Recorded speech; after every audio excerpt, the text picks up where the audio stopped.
But the flip side of that also is you have however many years of experience in the corporate world, and you have really good wisdom. And it's like finding those threads that you want to pull forward into the work Yes. that you're doing today so that you don't lose. It's like you don't want to just shut the door to all those years of experience. You Right. want to take that and say, okay, what are the pieces that belong with me today? Yeah. And that does take inner work, right? So that takes that those stories of where were you at your best and what was it about those times and that analysis. So you're pulling that forward, and then you weave it into, so that's, some of the soul work, but then you start to weave in some of the strategy around, what's the strategy to make this work in the entrepreneur space. Hi, I'm Erin Marcus, former corporate executive turned entrepreneur and founder and CEO of Conquer Your Business. Welcome to the Ready Yet podcast. We're excited to bring you more than 100 episodes of interviews and insights designed to help entrepreneurs get the financial and emotional freedom they need in order to build a business and a life they're proud of.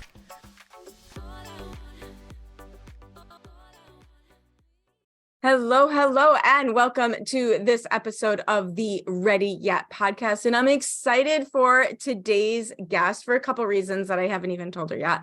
But today's guest is Guildner, and we connected. I think I reached out to you because we had a mutual connection who I loved so much. And that always leads to great conversations when you enjoy the same people.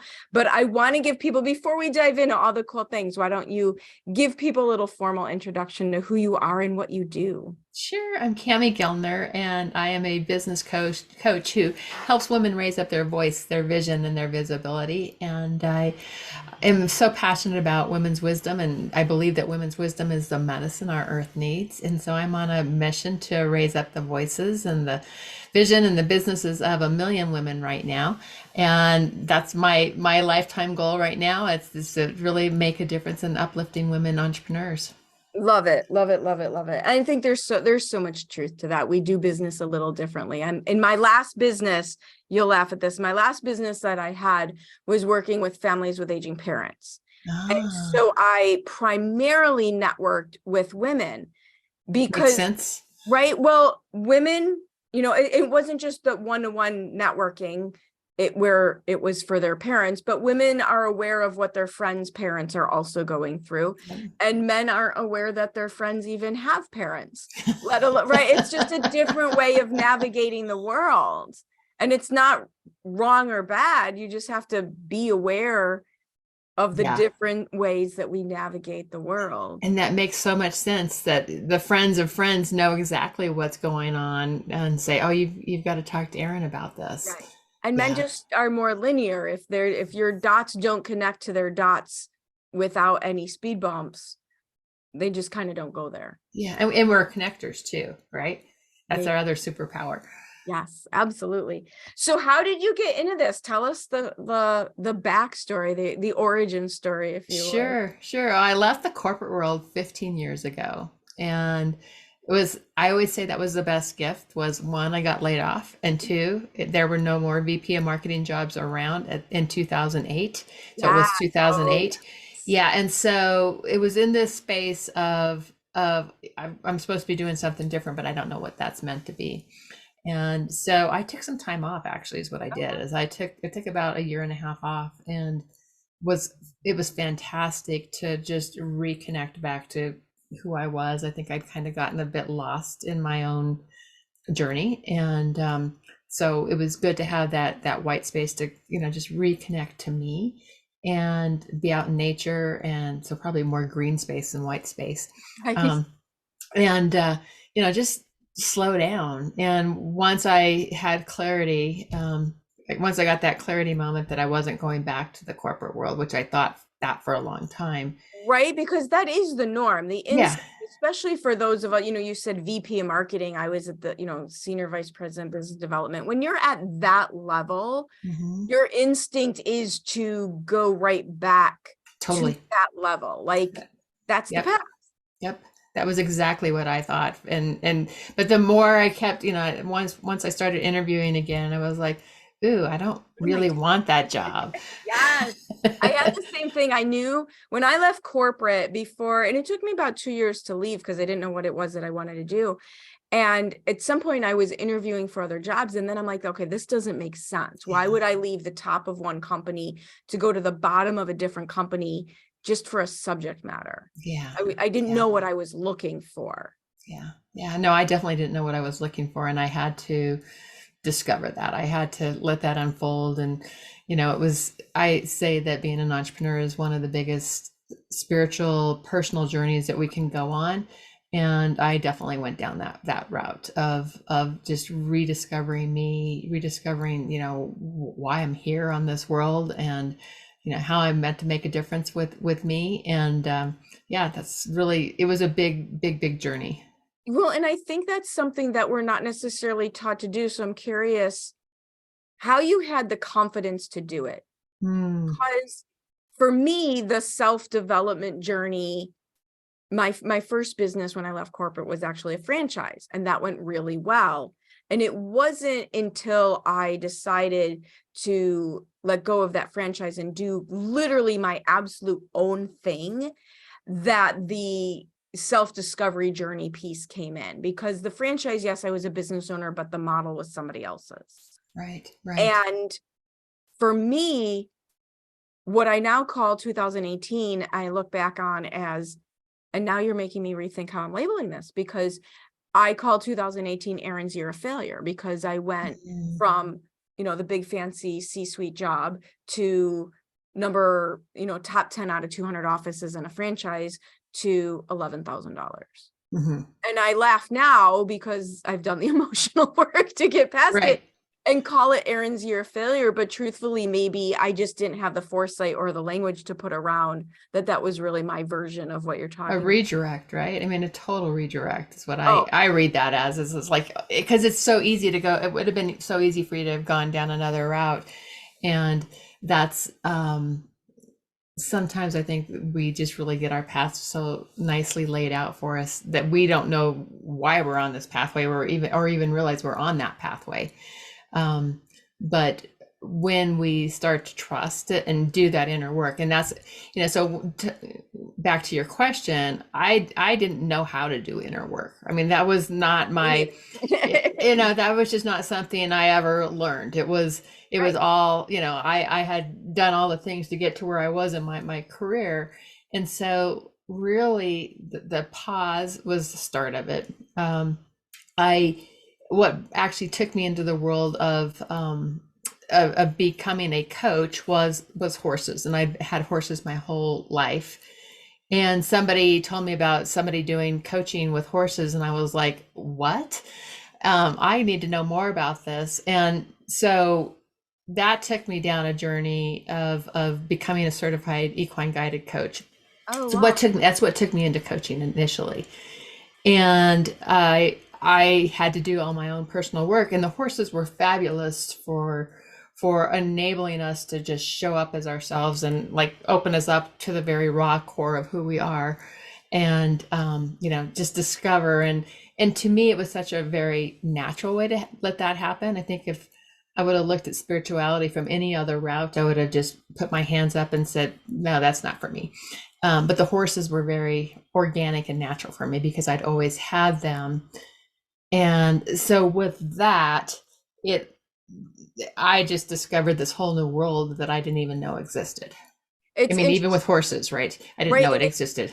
it's interesting that you say that, because right around the time that I started this business, we moved from right outside of O'Hare Airport to the far west suburbs. And I describe it as we lived in an area where the suburbs become rural, right on that edge. And even though I had volunteered for 10, 12 years at that point on a weekly basis for dog rescue, being in that new environment, I tried something different. And I was volunteering every week at a wildlife rescue. And With there's, animals. yeah, right. And my job, my horrible, disgusting, gross job that was absolutely wonderful, was what we called the forest cages. So I worked with the teenagers outside, not in the nursery, but once the animals are being prepared for release, they're in these, what we called the forest cages. And I would go in there and clean and feed, and it's gross, right? And you Yeah. get bit and you get jumped on, and it's crazy. and you're immersed in the forest. We Yeah. are in the middle of the forest doing it. And I grew up in Chicago. I was a total city kid, but I've always been very big in animals. And now that you're seeing that, I think there's something, I had the same thing. I'm so street smart upbringing, total delinquent. There was nothing in my, and then corporate, there was nothing in my world that was going to let me tap into something spiritual without me thinking it was weird, Yeah. except for that. Yeah. Yeah. And then what a beautiful gift that showed up for you, because I have heard so many wonderful stories about, the wild animals that how they can really help us really open into to just feeling differently. Yeah. I mean, because it's just core, right? It's just core instinct. Yeah. What were the animals? I worked with possums, raccoons, a lot of squirrels. I worked in the aviary with a lot of birds. Doves are by far the dumbest birds that there are. All the other birds would try to get away. The doves would land on me while I'm cleaning. They have no self-preservation. That's so funny. Right. The squirrels run all over you. The raccoons climb all over. Like, I would be climbing up the steps to clean the shelves. I'd turn around. There was a raccoon on every step, right? The baby sister. Oh my God, that's so I awesome. never did get past being scared of the possums, but we came to an agreement. I would eat my food. They would not try to kill me. But that immersion, like you're talking about with the horses, the immersion with it. Yeah. And we get out of our head, right? Because you're just in the moment. You're just in the moment. Otherwise you get assaulted by baby raccoons. So you have to be in the moment. That's so Absolutely. good. Absolutely. That's so good. My mom had a baby raccoon for a long time, and it was so cool. It was the coolest. Crawling on you and playing and touching your face. And, yeah, they're very tactile. yeah. Touch. Yeah. So are you still working with horses? Is that part So of I have mastermind programs, and my upper level mastermind program actually gets a 2-day retreat with the horses. And that's some of my clients will tell you all day long. It's some of the most breakthrough work that they get to do. So I'm glad that I get to integrate that into my work. I love horses. I have a limited exposure. I did share board a horse for a short period of time. Cool. He was Appaloosa, and it was like having a large dog. He was right. They're pretty chill compared to some of the other options that are out there.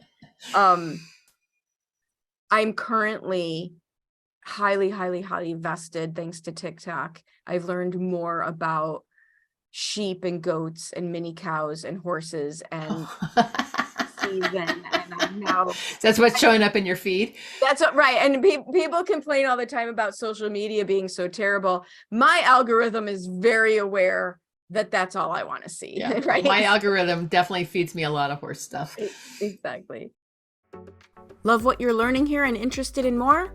Check out conqueryourbusiness.com to get immediate access to all sorts of additional resources and stay updated on our upcoming training events.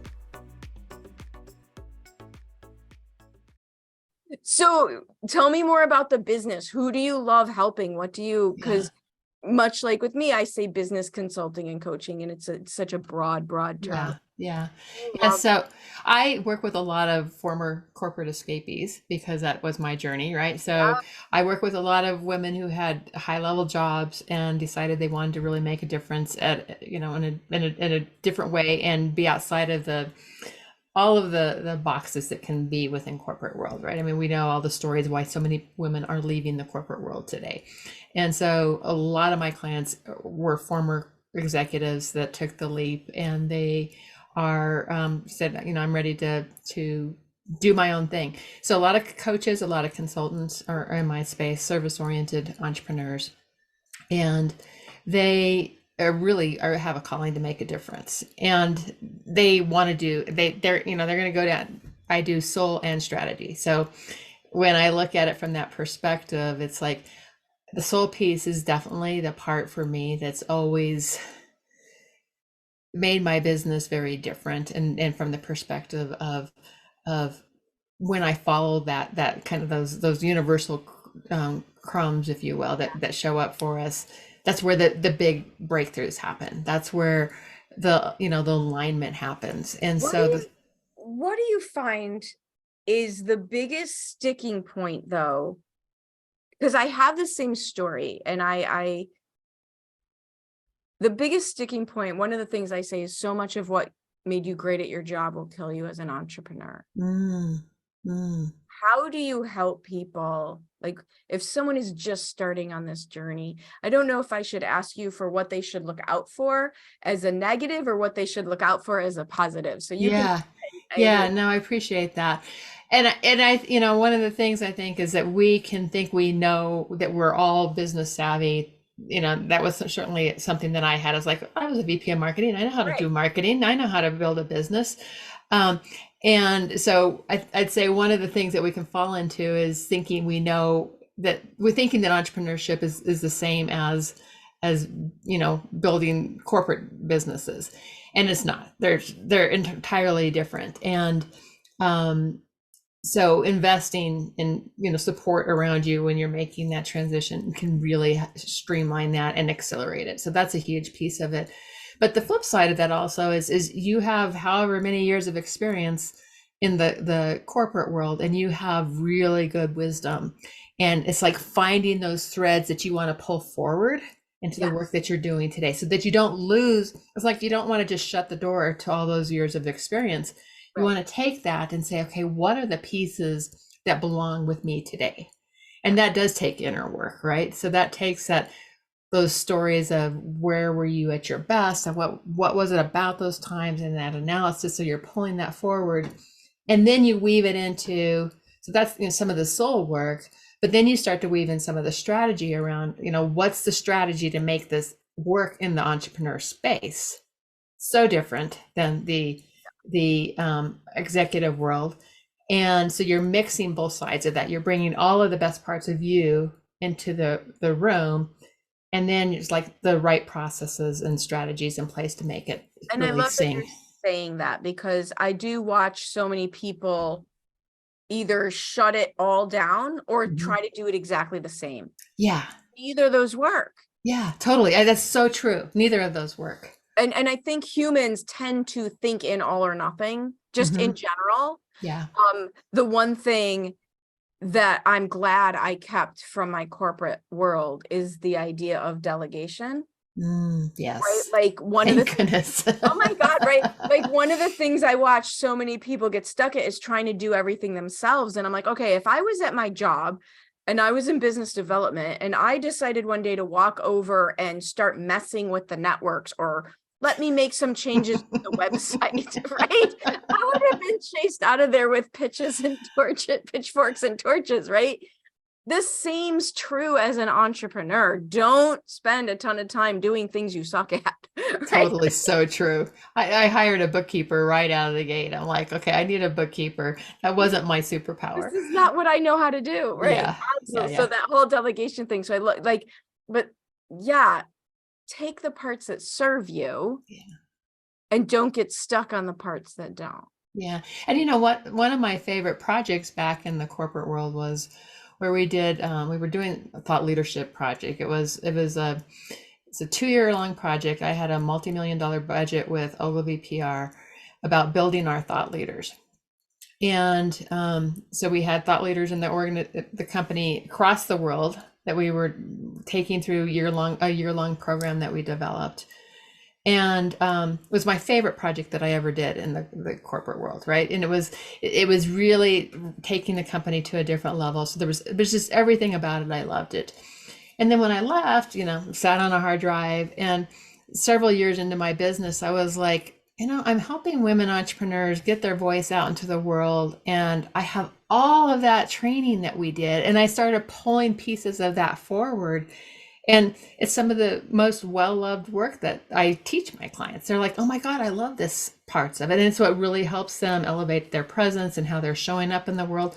But it was stuff that got developed back there, and I didn't even remember it for the longest time. And then it was like one day it just dawned on me. It was like, oh my gosh. So if we can find those pieces that something that we really loved to do back then that really can serve our clients today, that can be really a great gift. Because at the end of the day, they are businesses. Businesses Yeah. exist to make money. Yeah, Of it, totally. right? If you're not doing money making activities, you're not a business.